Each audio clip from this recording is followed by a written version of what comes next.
And this is Getting Creative with Adjustment Effects. So today we're talking about adjustment effects, and what exactly are adjustment effects? Adjustment effects are changes that you make to your layer over time. So we're probably all familiar with the changes you can make to your layer in the Layers category, say in the Editing tab. We have these adjustments in the upper left-hand corner, things like being able to adjust opacity, brightness, white point. These are the kind of adjustments that we're talking about, being able to colorize your layer. We are going to apply these types of adjustments, but it's going to change over time.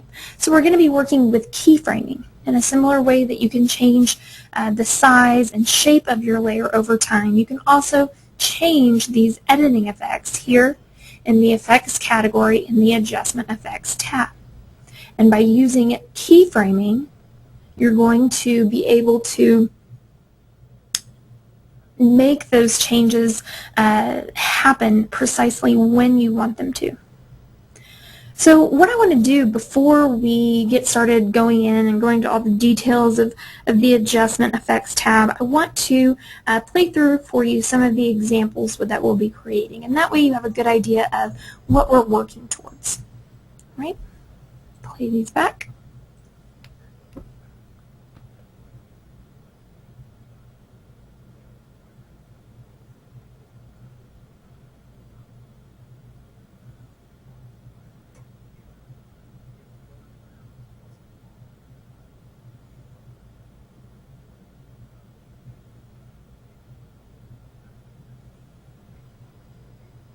All right, so what we have is, in the first slide, we've got an image that starts out rather blurry, and as the slide goes along, it comes into focus. All right, so think about that as maybe like a transition in. We don't have any transition effects that go from blurry to non-blurry, so this is kind of a way you can create your own transition effect. All right, and then the image stays in place. Nothing too crazy there. The next slide, we've got an image that starts out small on the screen. It starts to zoom in, and then as the slide comes towards the end, our layer starts to become blurry, and it also is becoming somewhat transparent. This is kind of creating our own transition out effect. All right, so we've got a kind of an opposite action there, and then we've just repeated the exact same process on the next slide. In the third example that we'll be going over, we start out with this kind of abstract looking image. It looks like there's some sort of random product placement inside the drops here on this stem. But our image starts out in black and white, and as the slide progresses, we move into a full color image. Then at a certain point, our image starts to change hues. Right? We get some kind of fun psychedelic sort of colors all the way through the end of the slide, where it looks like towards the end we get just about the normal color. In the next slide, we start with a blank screen, and an image rotates into place. As it's rotating into place, we get this sort of flash effect. Our image looks overblown, sort of blown out. And then it does the exact same thing on the way out. We get that blown out, overexposed look. All right, so these are a few examples of what we can do with adjustment effects, and when we get through all of these examples, if we still have some more time, I'll show you some different ways, some other ideas on how you can use this same effect. All right, different ways you can implement it inside your show. All right, so let's go in and talk about our Adjustment Effects tab. Let's kind of explore everything we have there. I'm going to start out with just a random image, drag and drop that into my slide timeline. Let's double click, open up our slide options. So we're going to be working in the Effects category in the Adjustment Effects tab. Notice you've got your standard keyframe interface. You've got your starting position on the left side, your ending position on the right side. As with all other keyframing interfaces, you always have at least two keyframes, a starting position and an ending position. You can add additional keyframes here, just like everywhere else, by clicking the plus button to add a new keyframe. You can also right-click and choose Insert. The nice thing is that when you add keyframes here in Adjustment Effects, they show up in the Motion Effects. When you're in Motion Effects and you add keyframes, they show up in Adjustment Effects. So you can coordinate both movement and adjustment changes over time, and you can kind of do it simultaneously, and we're going to do quite a bit of that today. Just like other keyframing interfaces, you can decide which keyframes you want to work with by clicking in between the keyframe markers in the keyframe timeline. Let's take a look at the actual settings we have to work with. We have the Colorize option, and then we have every other option that you find in your adjustments area of your layers editing. So we have everything here in the editing tab in the upper left hand corner, everything from opacity to blur, with the addition of Colorize. So you have quite a few options of as far as changing the way your layer looks over time. Things you aren't going to be able to change over time are more permanent things like applying a vignette, applying the red eye or crop features, and even chroma key transparency. So the editing tools, the chroma key outlines and drop shadows, those are either on or off throughout the whole slide. It's only Colorize and adjustments that you can change. All right, so for example, like what we saw before, you can make layers pulse in and out through their opacity, become transparent, become opaque, and back and forth. You can adjust the brightness of your layer over time. We saw earlier that the hue of our layer was changed over time in one of the examples. So in between keyframe 1 and 2, we can go through different hue changes as our settings go from 52% back down to 0%. And the same can happen. The blur tool is really fun, and it's a very popular tool. You can have the blurring going on while you're changing hue.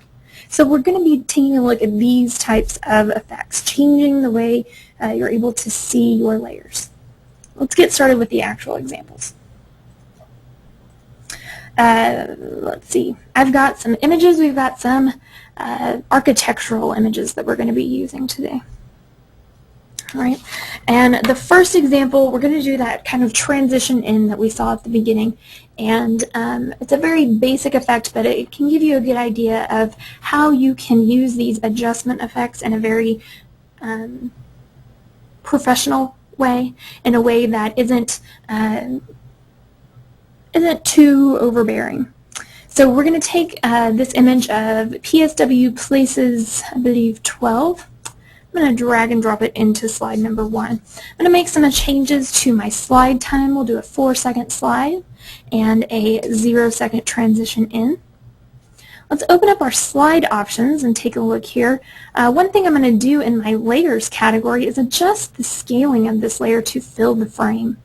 That way I'm not seeing any of that background on the left or right of my window. Moving on, let's take a look in the Effects category in the Adjustment Effects tab. We're going to add a new keyframe. So I'm going to click on the plus button to add a new keyframe. This new keyframe, keyframe number 2, we're going to set for 1 second. And what we want to do is have this layer go from a blurry object to coming into clear view. So it's as simple as, in keyframe 1, taking my blur value and moving it up to 100%. Notice in keyframe 2, my setting changed to 75.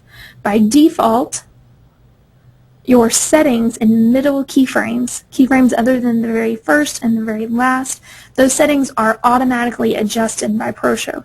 And that automatic setting is represented by the green light to the right of your blur percentage. If we change that, if we click on that green light and turn it blue, that means we're manually telling ProShow what we want there. When you automatically change a light from green to blue, it's going to go back to your default setting. In this case, the blur value was 0, so that's what we want.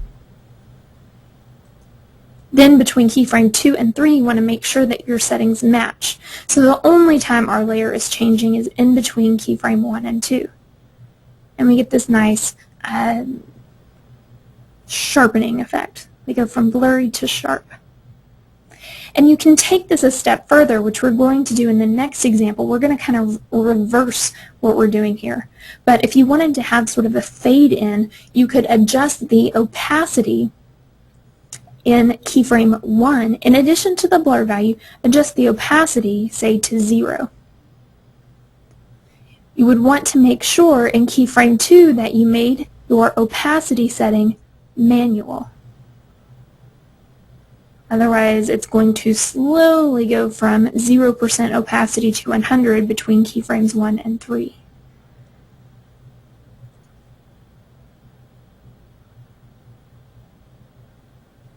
And it's all about timing when you're working with these types of effects. What sort of timing is going to match the tone and pace of your slideshow?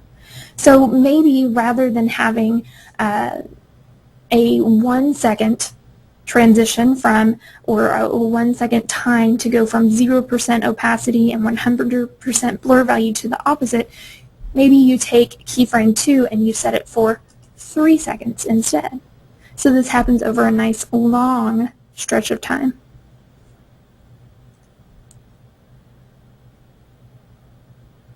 And I think that that creates a completely different look and feel than when we had keyframe 2 set to 1 second.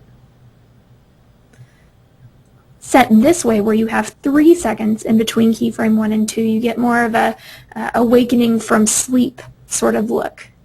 And yet you can add on to this, increasing the time between your keyframes, increasing your slide timeline, even adding additional keyframes and making the effect more complex. All right. So in the next example, we're going to be taking some more of these architectural images, and I'm going to add probably one slide at a time. In this case, I'm going to do a nice a shorter slide, maybe say a 2-second slide. Whereas this first example created kind of a dreamy awakening, what we envision for this next example is kind of a high-power introduction effect. So probably what I would want to do is take this first slide that I created and actually move it over. All right, so I'd want to have the high-powered and then the sort of slow awakening. You could kind of go either way. In slide number 1, my newest slide, I'm going to go in and we're going to combine not only adjustment effects but also motion effects. So we'll start out with the motion effects first. And what I want to do is add one additional keyframe. We're going to set that keyframe at about, it says 1.4 seconds. You could do 1.5. It's up to you. So 1.4. It's close enough. It looks like a good spot right there, rather than 1.5, which is a little bit too far to the right. All right, so what we want to happen is we want our layer to zoom in. So we're going to start in keyframe 1 with our layer zoom value set to 50%. In the keyframe 2 position, we're going to set our zoom value to 80. Notice when we type in that zoom value, our zoom setting changes to manual.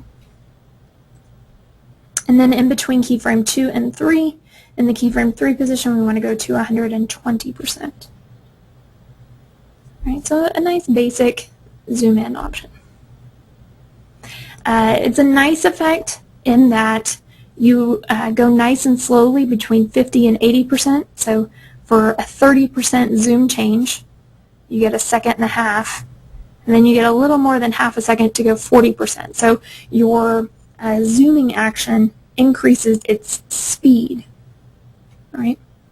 We're going to add in some adjustment effects to coordinate with this zooming value. So in between keyframe 1 and 2, we're going to leave our settings as they are. Right?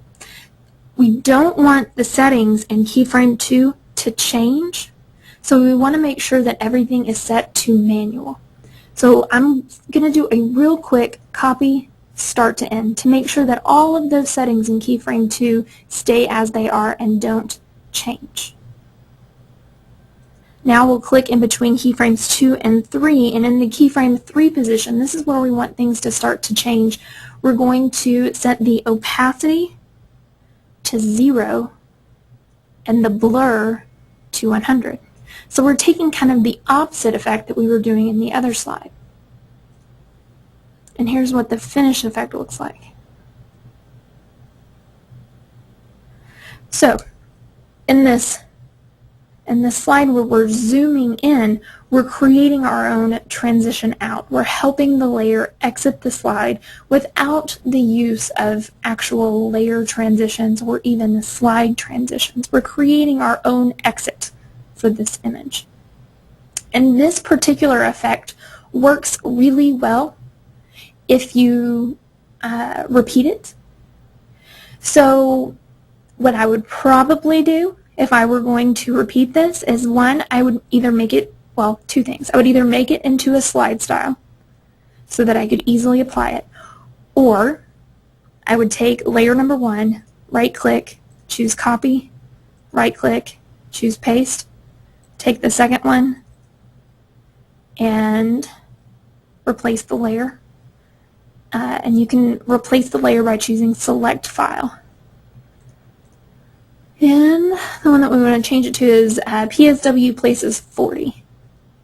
And that way all of the same settings are applied, but the image is changed. And that's a way that you can make this happen really quickly.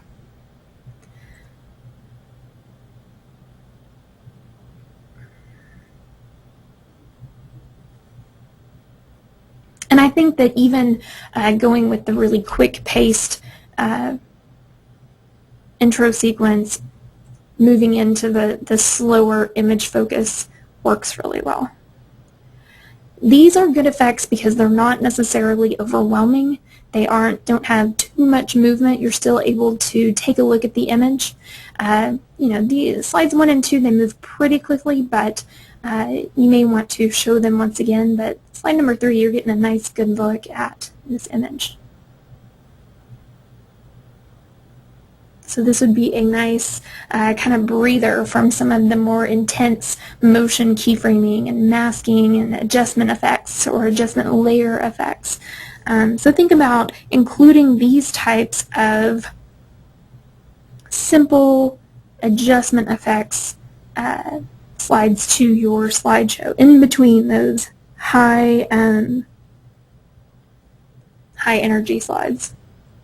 And speaking of high energy slides, that is what we're going to be creating with our next example. Example number 3, color shifting. All right, so we got kind of this funky looking image of some sort of stem on a flower or something like that. And we've got kind of odd little product placement down below. We're going to be using this image. So I'm going to drag and drop it into slide number 4.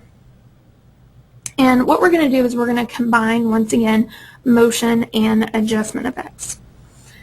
This time we're going to be adjusting color rather than adjusting the opacity or blurriness of an image. All right, for color shifting, we're going to have a longer slide time. We'll set it to 9 seconds. And we'll keep our transition time at 0. Let's go into our slide options, go to the layers category. I'm going to adjust the scaling of this image to fill frame. Let's go into our effects category, and we're going to be working in motion effects first. We'll set up the movement and then we'll set up the adjustments. I'm going to add a new keyframe so that we have a total of 3. Keyframe number 2, I'm going to right-click, choose Set Time, and we're going to set it for 6 seconds. Right? Notice we've got kind of a trend going on here with all of these different layers. We're creating kind of an unequal balance between the timing of how things go in the slide. You know, we have long sections in between keyframes and short sections. All right, in between keyframe 1 and 2, so what we're going to work with first. In the keyframe 1, we're going to set our zoom value to 60%. And in keyframe 2, I'm going to go ahead and change my layer to manual. Then between keyframe 2 and 3, I'm going to change my zoom value to 120 and give it a 5-degree rotation. Make sure in keyframe 2 you take that rotation off. So keyframe 2, make sure your rotation is set to manual. In fact, you can change all of your settings to manual in keyframe 2 if you want. So what you're getting, the nice, slow, subtle zoom, the zoom speed picks up and we start to get a rotation. So we have kind of a normal effect, something rather average. And then here, between 2 and 3, we get a little bit of rotation, which is a little bit unexpected in this slide. We're going to increase this level of unexpectedness by adjusting our hue value in between keyframes 2 and 3. So we can do that first. In between keyframes 2 and 3, actually one thing I want to do, work between keyframes 1 and 2. I want to go ahead and make all of my settings in keyframe 2 manual. So I'm going to do a real quick copy start to end. Alright. While we already have keyframes 1 and 2 selected, I'm going to take keyframe 1 and set it to colorize. And we're going to start it with grayscale. So that should be the default colorize option. Keyframe 2, we're going to leave that as is. Keyframe 2 is the only point in time where our layer is going to be normal. Right? It's normal here in the adjustment effects, and then the motion effects, everything is set to its original setting. Right in the center, no zoom value, or no zooming, no rotation. Alright, back in the adjustment effects. Let's click in between keyframe 2 and 3. While this layer will continue to zoom in and rotate, we're going to have its hue change as well. You don't have to do anything in keyframe 2. In keyframe 3, you're going to take that hue slider and take it all the way to 100%. Notice with your hue value at both the starting keyframe and the ending keyframe, your layer looks normal. But it's going to be the process of going between 0% hue and 100% hue that you're going to get the color change going on. Alright? So let's take a look at what we end up with.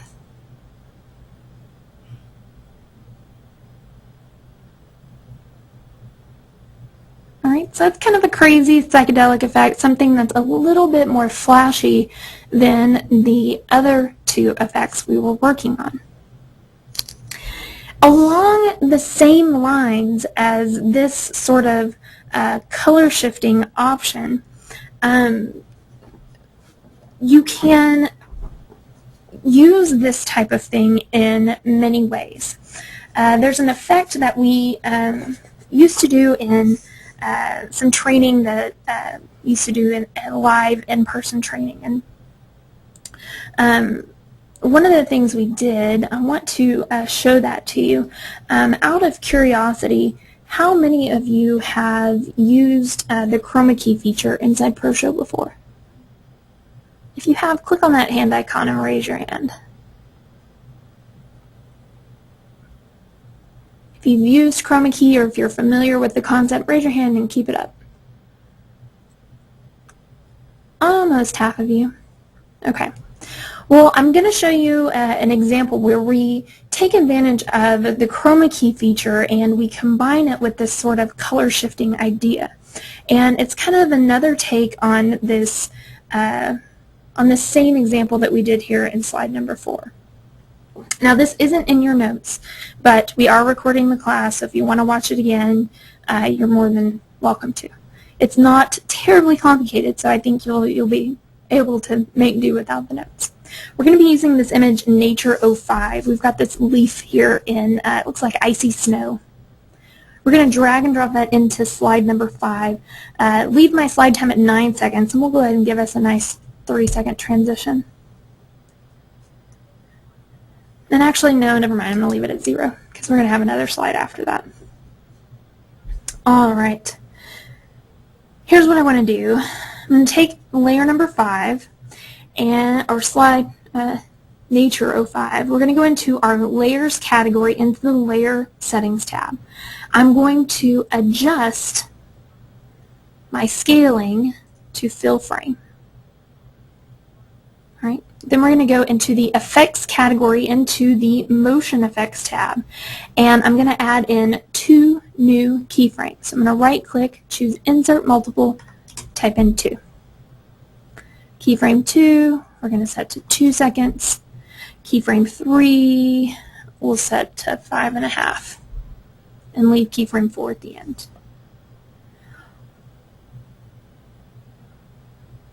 All we're going to do is select keyframe 3 and 4. First thing, keyframe 3, actually I'm going to go click in between keyframe 2 and 3 and do a real quick copy start to end. Oh, that didn't work. Alright.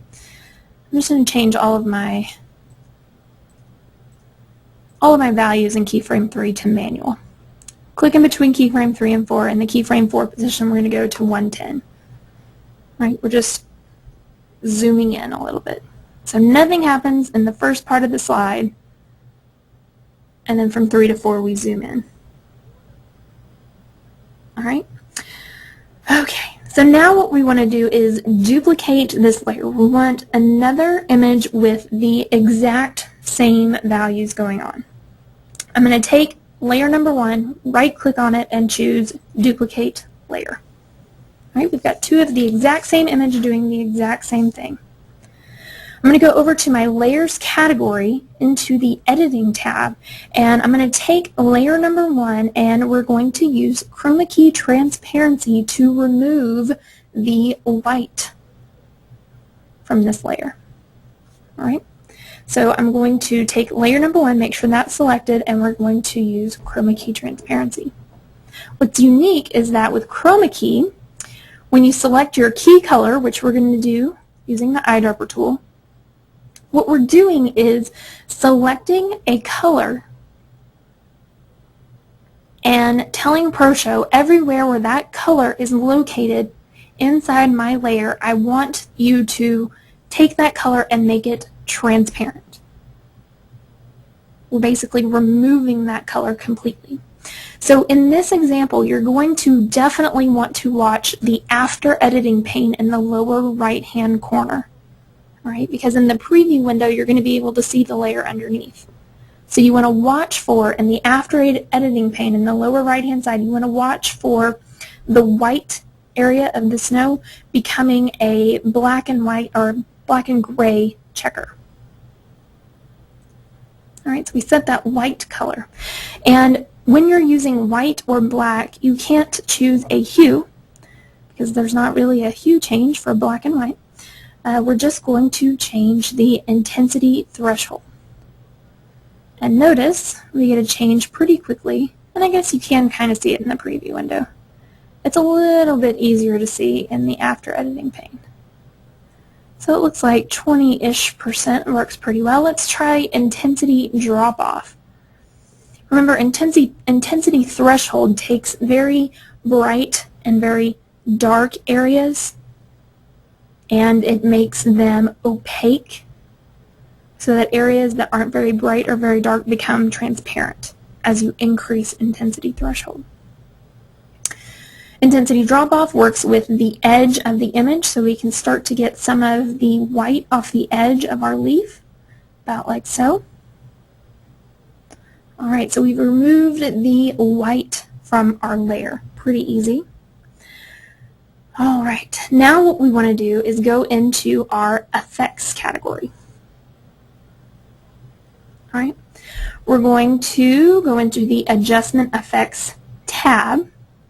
We're going to take keyframes in between keyframes 2 and 3, and I'm going to take the keyframe 3 position, and I'm going to colorize my leaf. All right. Keyframe 2, Colorize works a little weird here in Adjustment Effects, so you may want to enable Colorize and then disable it. And that's going to make it manual. Unfortunately, when it's not enabled, you can't see the manual and the automatic, so you have to enable and then disable. It's just a short little workaround. All right, and we're also going to, in the keyframe 3 position, change the black point to, about -25. Make it a bit darker. All right, click on the black point in keyframe 2 and change that to manual. All right, now click in between keyframe 2 and 3. We want our leaf to stay this way, so choose Copy, Start to End. So basically what we have happening here with layer number 1, we start out from keyframes 1 to 2, our layer stays as it is, full color. From keyframes 2 to 3, our leaf goes from full color to black and white with an extra darkness added by reducing that black point to -25%. Then from 3 to 4, our colorize options stay the same, but our leaf starts to zoom in between keyframes 3 and 4. All right, so everybody following along so far? Okay, so now we're going to go back to our adjustment effects. This time we're going to work with layer number 2. Remember here in layer number 2, our leaf is actually going to be completely covered up. We'll get a little bit of color around the edges, which you can kind of see through here. Let's kind of play it back so you can see. When the leaf starts to change color, you should see a little bit of the original color showing through. It's almost like a glow around the outside. Right? So what we're going to do is back here in our adjustment effects, we're going to take layer number 2. Right? This is the background layer. We haven't really done much to this layer. We're going to take layer number 2, and in between keyframes 2 and 3, that's what we're going to select. Keyframe 2, change your hue to manual. Keyframe 3, change your hue to 100%. 3 to 4, choose Copy, Start to End.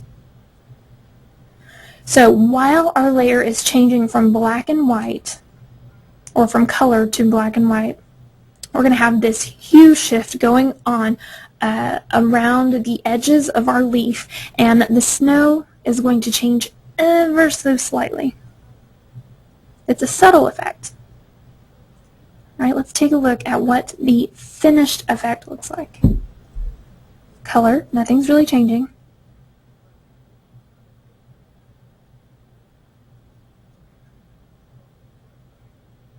All right, check it out. Let's check it out one more time.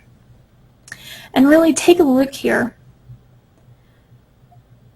as we're going in between keyframe 2 and 3. Look at the shadow around the leaf. Look at the upper left-hand corner and the right side. Notice how it looks green around the leaf, and it looks red and pink in the corners. And then we get to keyframe 3, and we get that same kind of dead leaf color, orangish brown, and it stays that way through the end of the slide, and our leaf zooms in. All right, so I think that this is a nice, rather practical example. Again, you know, with example number 5, you're not going to be able to save this as a slide style because it uses chroma key transparency, and if you don't have an image that has a lot of white on it, it's not going to work exactly the same.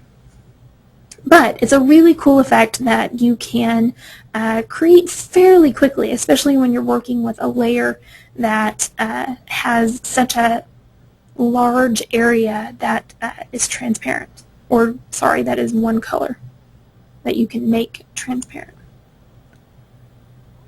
All right. So I think that is a really cool effect, another example of how you can use color shifting. So both example 4 and 5 take advantage of color shifting. They just do it in slightly different ways.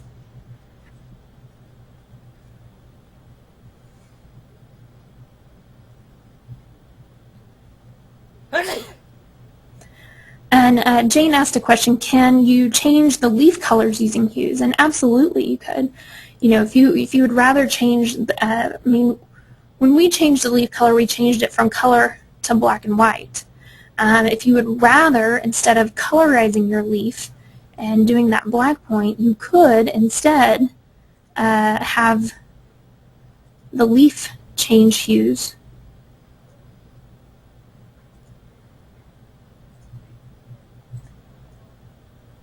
And we just do I guess we'll just do a copy start to end. So what I did was, instead of the leaf going from color to black and white, we had the leaf change hues.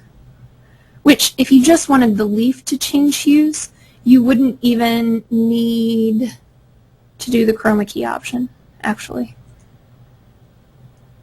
Yeah, you wouldn't really need to do that at all. I think that's kind of, I think that was kind of what was cool about working with, change that black point back to -25.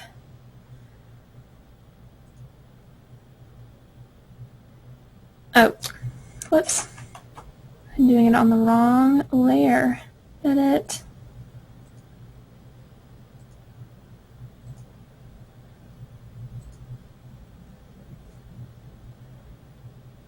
What was I doing there? There we go. 2 and 3.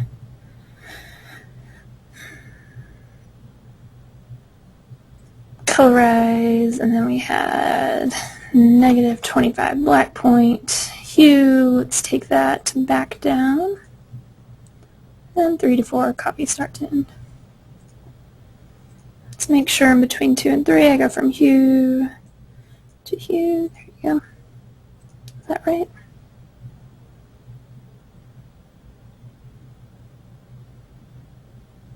Oh, the other one's going to grayscale too. There we go.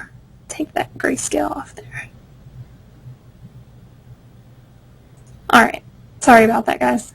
I changed it and then I lost track of which layers I was changing. Cool. Okay, so moving on from the color shift examples, we're going to take a look at kind of an overexposure example. I think there's a lot of different ways that you can handle this, but the basic idea is that when your layer is moving, you change a setting. When it's standing still, your settings are normal. All right, that's what we're going to be creating here in this sort of overexposure flash example. Going back to my original toolkit, we're going to use this sunset image. So I'm going to drag and drop it into slide number 6. For this one, we only need to have a 5-second slide time. All right, let's open up our slide options. First thing I'm going to do, again, I'm going to adjust the layer scaling to fill frame. I'm going to go into my effects category and let's set up some motion effects. I'm going to insert 2 additional keyframes. Insert multiple, we'll type in 2. From keyframe 1 to 2, I want my layer to rotate into place. Keyframe 2 to 3, I want it to stay still. And keyframe 3 to 4, I want it to rotate off. I'm going to do a little bit of cleaning up of my keyframe times. I'm going to set keyframe 2 to 1.5 seconds and set keyframe 3 to 3.5 seconds. Alright, keyframe 1.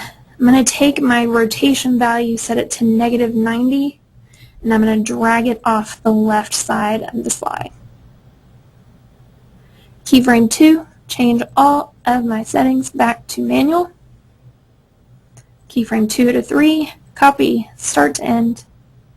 3 to 4, I'm going to do a positive 90 rotation, and we'll take it off the end of the slide. Let's take a look at what that looks like.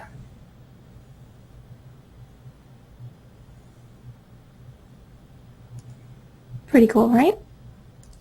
So our image is kind of doing a cartwheel on and then a cartwheel off of the slide.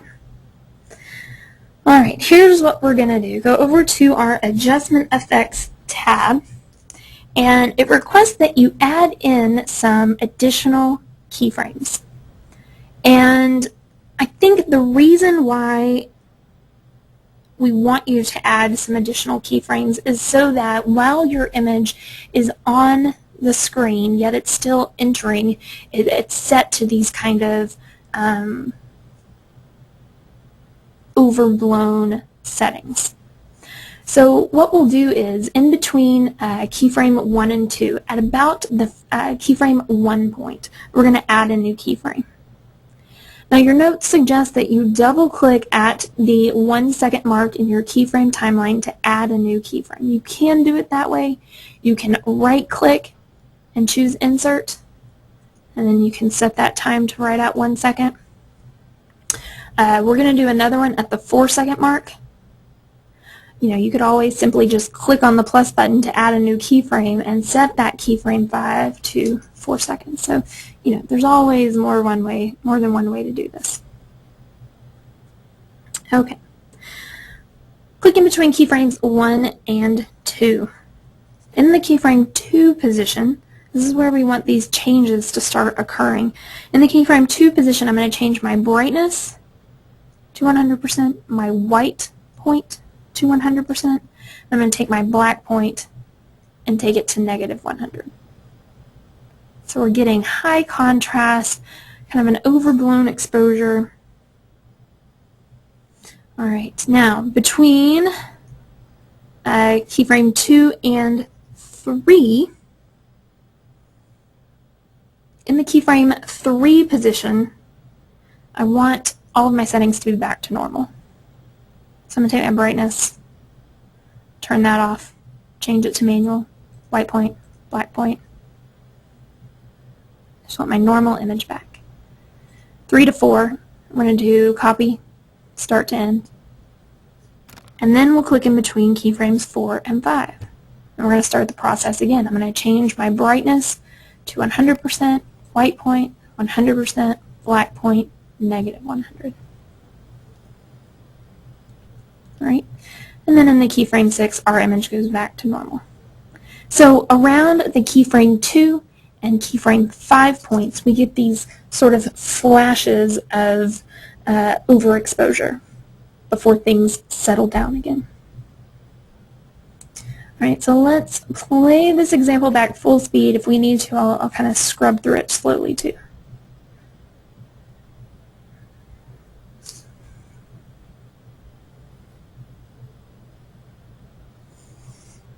All right, so we've got a flash effect starting to happen, and then we're going back to normal, and then we have the flash effect starting to happen again, and by the time it gets back to normal, it's off of the slide. So all of these examples you can take and make variations upon, based on whatever makes sense in your slideshow. You could change it to maybe do something in addition to having it kind of have an overexposed flash. You could do maybe colorize and have it turn black and white. And then in keyframe 3, it goes back to color. From 3 to 4, it stays in color. But from 4 to 5, it goes back to colorize.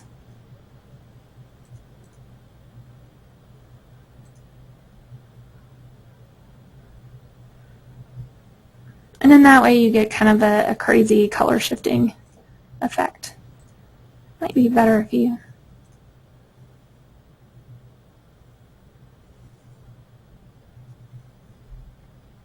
So, take these examples, you can make them crazier, you can simplify them.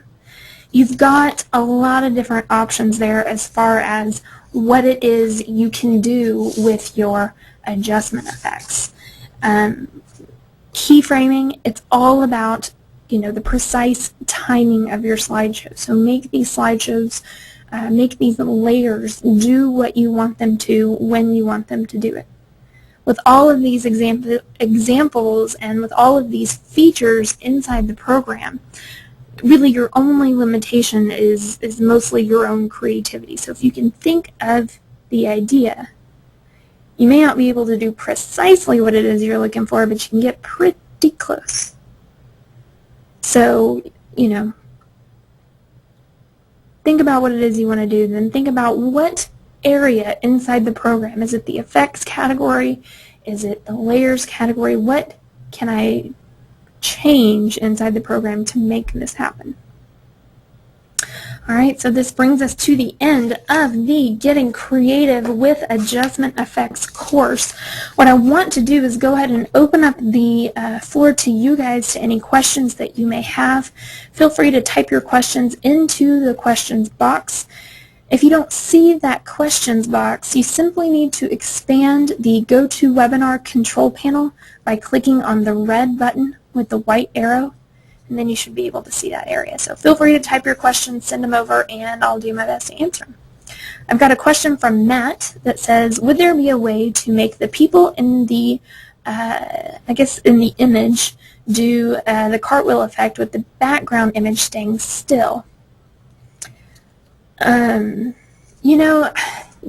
only way I could think of being able to do that is by using another program besides ProShow. And what you would have to do is, in that other program, cut out these people, put them on a transparent background, and then you would need to make a separate image that kind of fills in the space that would be left with the people missing. All right, so where the woman has her hands up, you'd have a kind of a hole in these rocks. So you need to somehow patch that up. And you could most definitely do that inside an image editing program. It would just be a challenge. Most likely, if you were to take this image yourself, you would want to take the image of the people there, then maybe take an image using like a tripod, which you'd probably have for this image anyway, since it's such low light. But you want to take the exact same image with the people out of the picture, and that would make it easier. So you could do it, just not inside ProShow, not natively anyway. And Randall said that Photoshop CS5 can do it with no problem, including filling in the background. So yeah. So I think Randall's done something like that before. You would need two separate images, two separate layers in order to make that happen. So just keep that in mind, Matt. All right, Delmar said, you mentioned at the beginning that you can use the effect as a transition, but you're only dealing with one slide. How would you combine it with the slide before and the slide after? Well, Delmar, I'm saying it's, when I say transition, I would probably think of it as more of a layer transition rather than a slide transition. You can mimic the look of a slide transition within a layer if you wanted, by simply doing something like here in layer number 2 where we have the image changing, right? I said layer 2, I meant slide 2. So let's say we took slides 1 and 2 and I combined the two slides, right? So I clicked on both of them and I chose combine slides. Okay, so what I have is two layers doing exactly the same thing, which I don't really want. I want to right-click on keyframe 3, and I'm going to add 2 seconds after the last keyframe. All right. Okay, so here's what I'm going to do. I'm going to take layer number 1. Actually, we'll do layer number 2. Take layer number 2, and I'm going to set keyframe 3 to 2 seconds.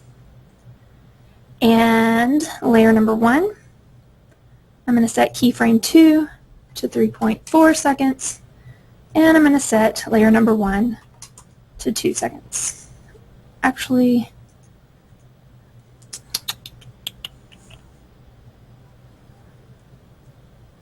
yeah, we'll see how that works. So, you know, rather than going in between slides, even still it doesn't really create a transition. But it could. It could. If you were to take slide number 1, maybe I add in another keyframe. And maybe at keyframe 1, I take my blur value up, I take my opacity down, and keyframe 2, I take my opacity up and my blur value down.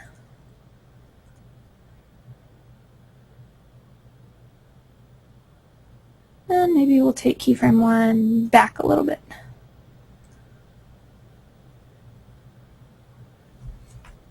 So it's kind of like creating a transition. It's not a literal transition. I didn't mean that literally, Delmar. So I'm sorry if that caused confusion. Anne said, if you are using the adjustment effects feature, should the adjustments that are in the Layers tab all be at their default positions? No, not necessarily. What's interesting is that when you're working in between your editing tab and your, let me add in a new image and let's kind of experiment with it a little bit. So when you're working in your Layers category in your editing tab, and you do something like change the brightness to, say, 65%. When I go into my Effects tab in the Adjustment Effects category, notice my brightness isn't set to 65%. So here's what you want to think about. What you want to think about is in your Layers tab, especially here in the Editing tab, you are making changes. You're making basically fundamental changes to your layer. So you're changing basically the default setting. So by default, this layer is going to have its brightness increased to 65%. So if you go into the Effects category, in your Adjustment Effects, your brightness, 0% is really 65%. So if we increase it even more, you get that blown out effect magnified. If we took our brightness down back to negative 65, we get our regular image. Does that make sense, Anne? So, you want to think about your editing tab as things you want to do before making adjustment effects. So you want to think about this as literal editing. Editing you want to stay in place no matter what. Whereas adjustment effects are not editing, these are adjustments you want to take place over time. So in the editing tab, you're kind of fixing things in your image. Whereas in the adjustment effects tab, you're changing them to create an effect, not to fix them.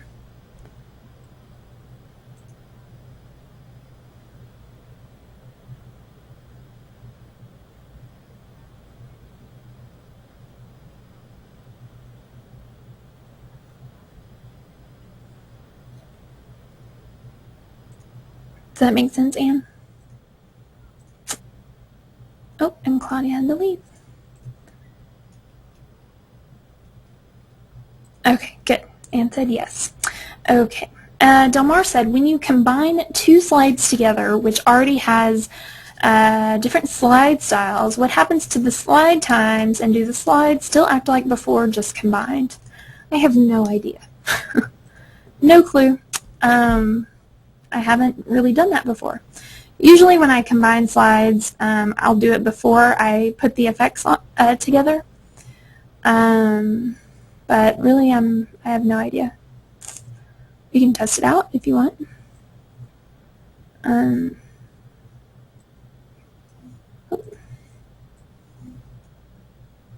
So if we go in and apply a slide style,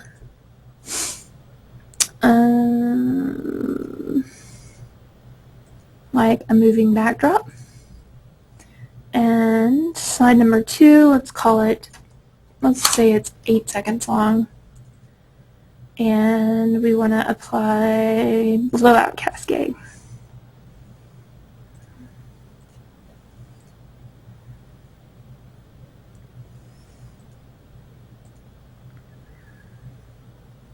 Alright, I'll show you what the 2 look like separately.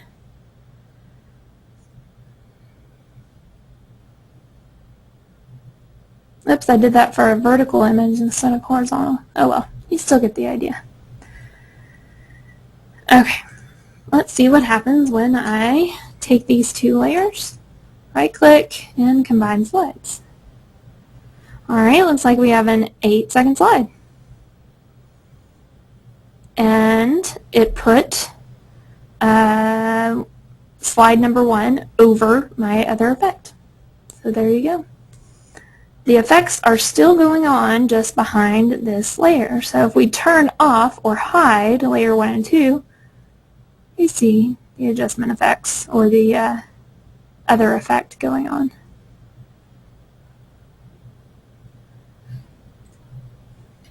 So there you go, Delmar.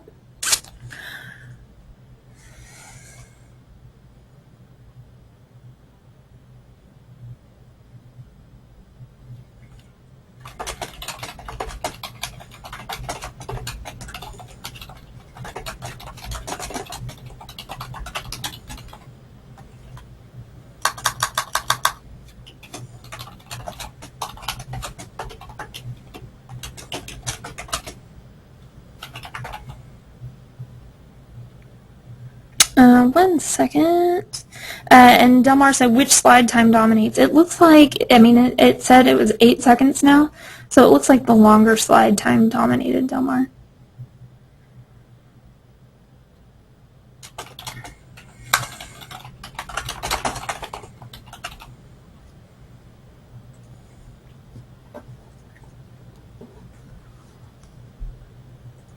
And just kind of a random question that I got. If you ever want to change the look of ProShow Producer, you know, for example, say you hate the color gray and you just really don't want to see gray and it makes you sad or something. The cool thing is, or maybe you've been using ProShow for a really long time and you remember back when ProShow Producer was white and not gray and you kind of miss those days.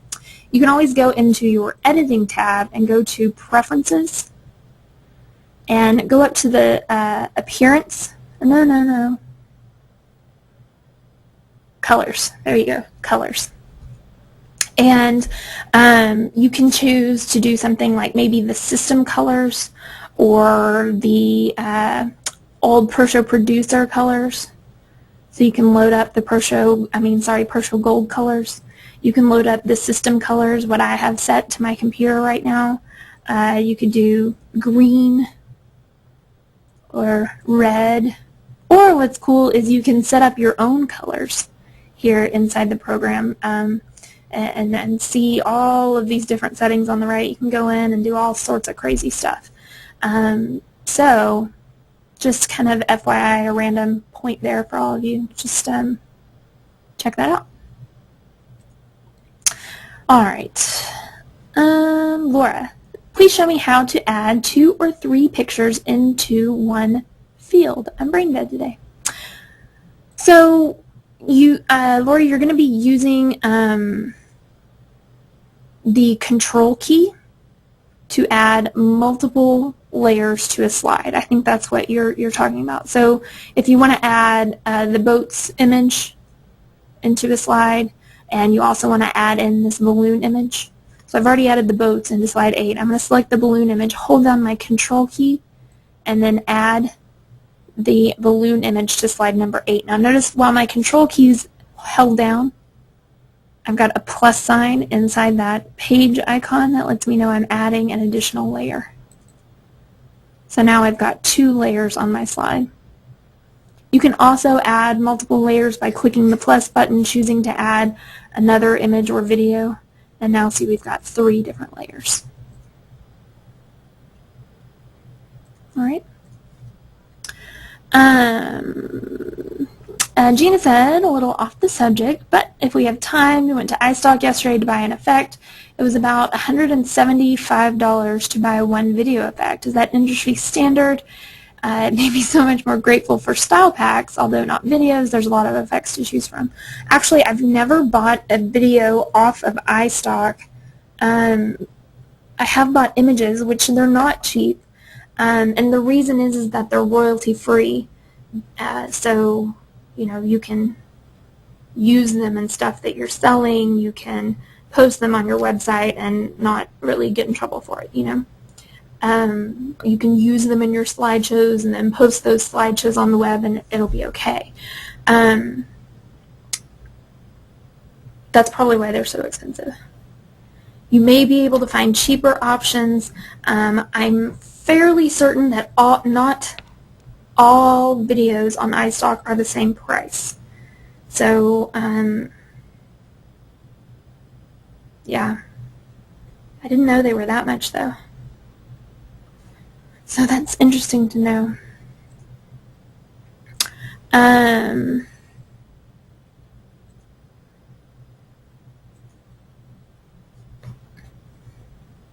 Cool. And Laura said, yes, I want 3 people on top of each other. So did that help, Laura? Was that what you were looking for? Oh, to fan out? Well, I mean, that would just be a motion effect. So you would, in your effects category, which somehow I have,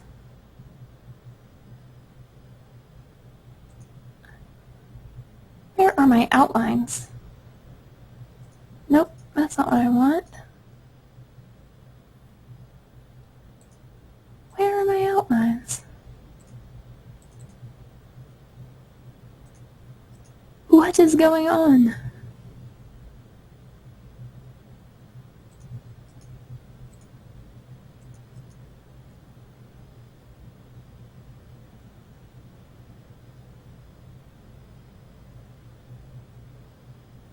Somehow I have messed up my viewing area.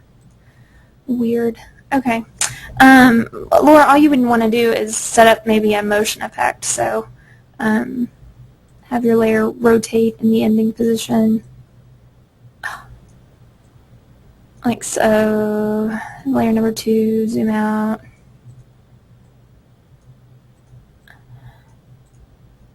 There it is. Where did they go? That is so weird.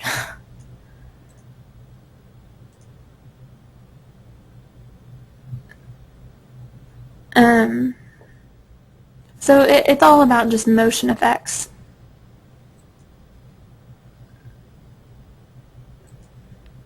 Laura says she wants to show each person flying by.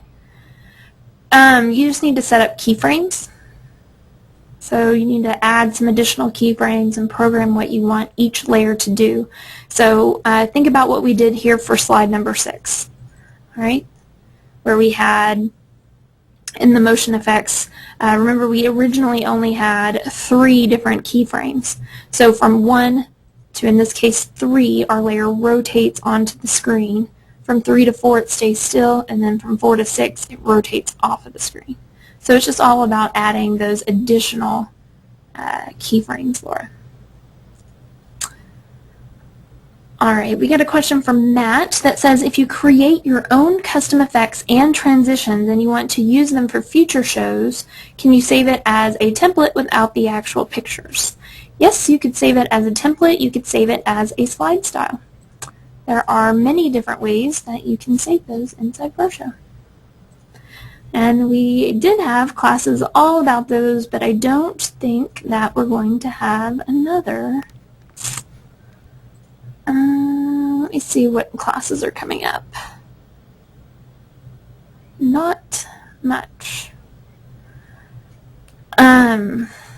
Matt, what I would suggest doing is, if you're looking to learn more about that, check out the ProShow Workshop series and check out Enhancing Shows with Slide Styles. It's an intermediate topic, and that would give you some good ideas on how to use slide styles to save them for future use, because we have, you know, a whole hour-long class that we taught on how to use those. So unfortunately, I don't have a lot of time to go over the whole thing, at least very well. So definitely check that out if you're interested in learning more.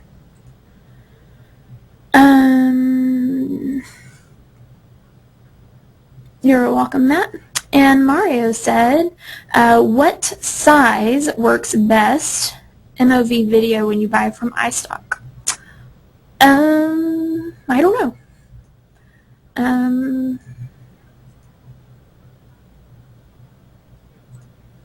Are you talking about resolution?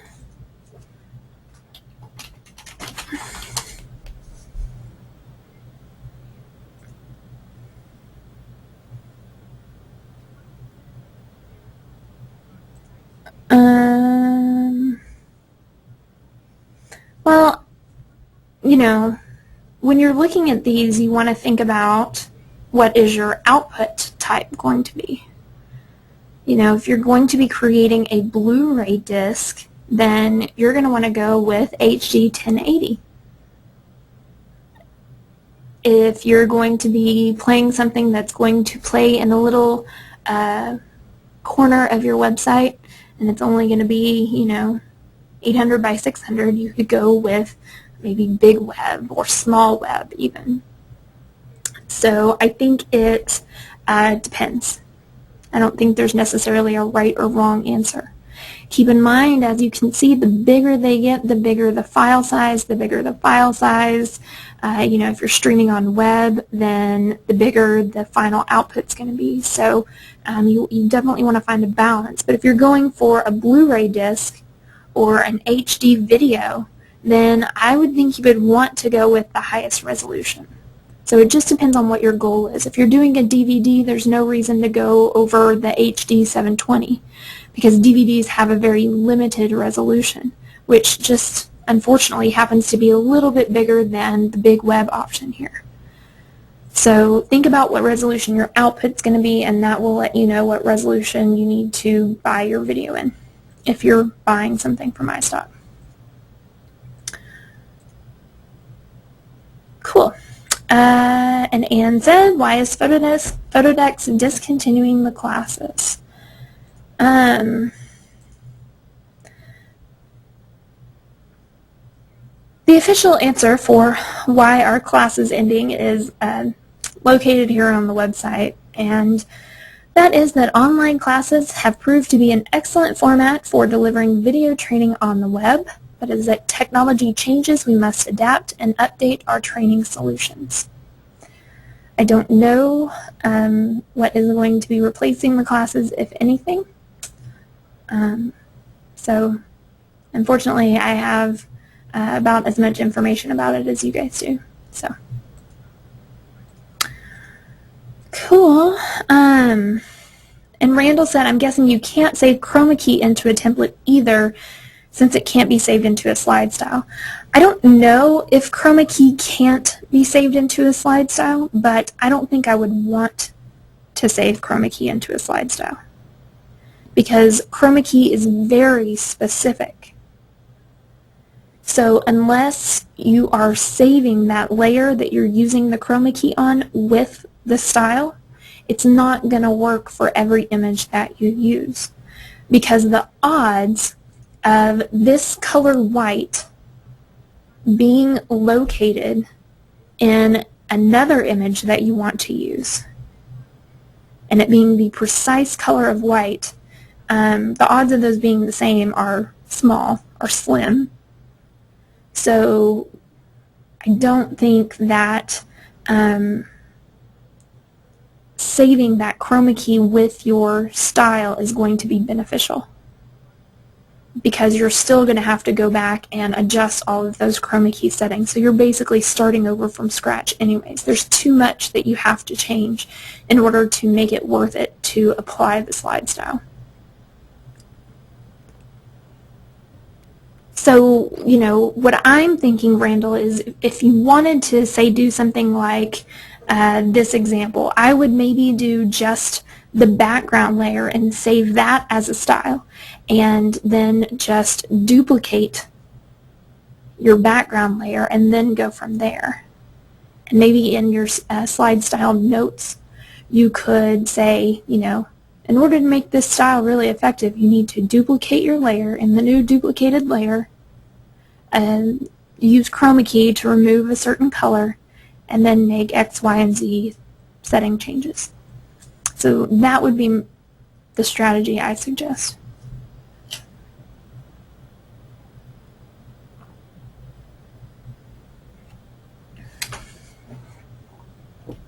And again, I haven't tried saving chroma key in a slide style, but I think it might be more trouble than it's worth to try, unless you had like a very unique set of images that all had the precise same color that you wanted to remove.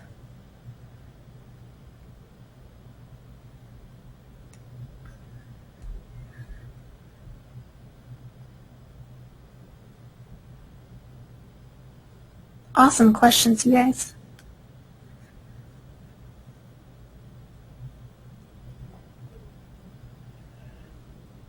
Anybody else?